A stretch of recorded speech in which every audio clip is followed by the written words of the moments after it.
décisions, même je parle il annonce des décisions.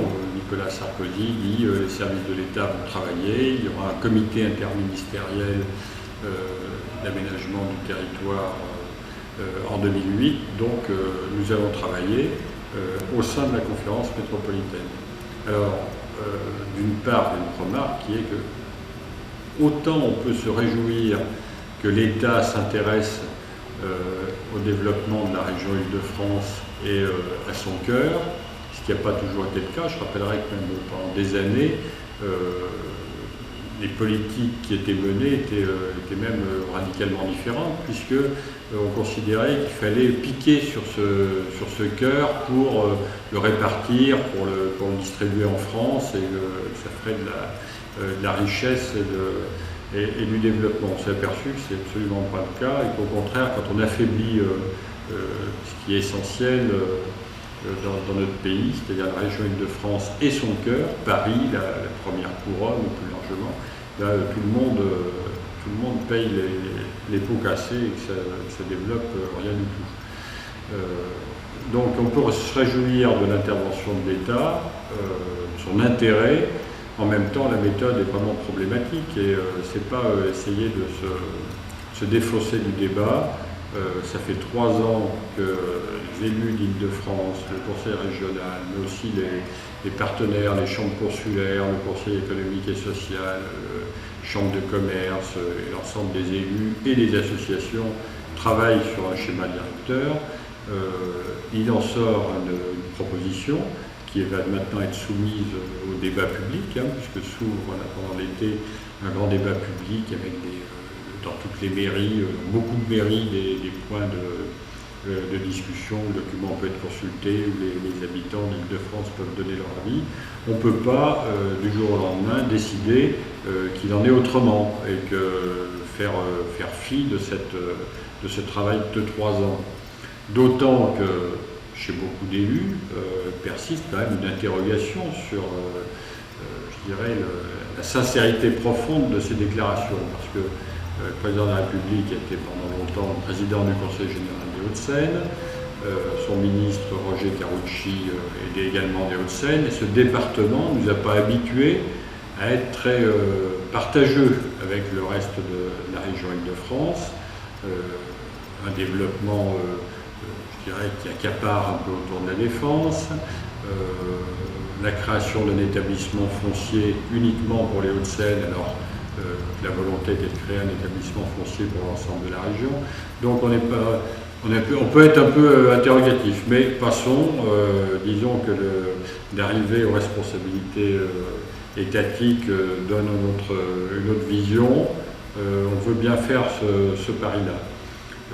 Mais à ce moment-là, il faut ouvrir un débat sérieux et regarder ce qui effectivement fait problème au dire du président de la République, au dire de l'État, c'est-à-dire la liaison directe Charles de Gaulle Express Paris, le développement de la défense et des sujets de ce type-là. Mais la période est tout à fait légitime pour que le débat s'approfondisse. C'est ce que beaucoup d'élus ont dit dans la conférence métropolitaine. En ce qui concerne le Grand Paris, je dirais d'abord que le terme ne nous fait absolument pas peur, parce qu'en fait, c'est pas du tout une invention récente. Le Grand Paris, c'est un débat qui date pratiquement de la fin du 19e siècle. Dans les années 20, il y a un débat très fort autour du Grand Paris, avec même des propositions de loi, des bouquins, une vraie confrontation. Dans les historiens montrent que dans les années 50-60, en fait, le Grand Paris a existé. C'est ce que dit Emmanuel Bélanger et Annie Fourcault dans leur bouquin Paris, banlieue, solidarité et conflit. Il a existé à travers le Conseil général de la Seine, qui a été supprimé, qui a vécu jusqu'en 1968. Donc le débat autour du Grand Paris ne nous fait pas peur, mais là aussi, c'est pas tellement la question de la méthode, je dirais, que de mettre en avant au premier chef la question du projet. Pour quel projet? Pour faire quoi? Pour quelle solidarité effective en Île-de-France? Pour lutter contre cette incroyable inégalité qui existe dans notre région, notamment dans le cœur, je dirais Il y a des endroits où ça va très bien, où ça va même de mieux en mieux, et puis d'autres endroits où ça va vraiment pas, où la pauvreté se polarise, où les difficultés de déplacement sont considérables, où il y a des problèmes environnementaux très durs. Donc c'est la question du projet qui est première, comment on conçoit le développement de cette agglomération, de cette région, comment on répond aux besoins des habitants de ce cœur d'agglomération. Parce que là, c'est le sujet essentiel, c'est l'imbrication étroite de la vie des gens. Si on prend toujours les questions du travail, il y a 800 000 habitants de l'ensemble d'Île-de-France qui viennent travailler tous les jours à Paris. La grande nouveauté, c'est qu'il y a 300 000 Parisiens qui travaillent en banlieue maintenant, à Marne-la-Vallée, à la Défense, à Issy-les-Moulineaux, à Roissy. Comment on répond à ça? Les pratiques sont très... ignore complètement ce qu'on disait tout à l'heure, les frontières administratives. Quand on va au Stade de France, quand on va aux Champs-Élysées, ou rue de Rivoli, acheter des fringues rue de Rivoli, ou alors quand on va au Macval, dans le Val-de-Marne, quand on va à des grandes surfaces, par exemple, qui sont installées en banlieue, ou d'autres activités, ou des activités de culture, quand on va au théâtre à Sceaux, à Gennevilliers, au Aubervilliers.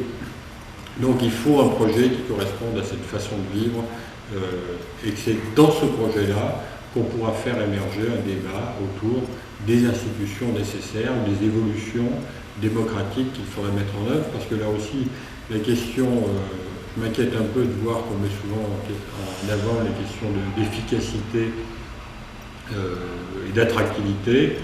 Il y a une question qui est essentielle, qui est celle de la démocratie, c'est-à-dire que la réflexion ne peut porter que vers plus de démocratie, qui intègre bien sûr la question de l'efficacité, la question de l'égalité. La question démocratique est évidemment première. Et si on veut que la question démocratique soit première, eh bien, il faut respecter ceux qui sont déjà investis d'une légitimité démocratique par suffrage universel, c'est-à-dire les maires, les conseillers généraux, le conseil régional, et c'est avec eux qu'il faut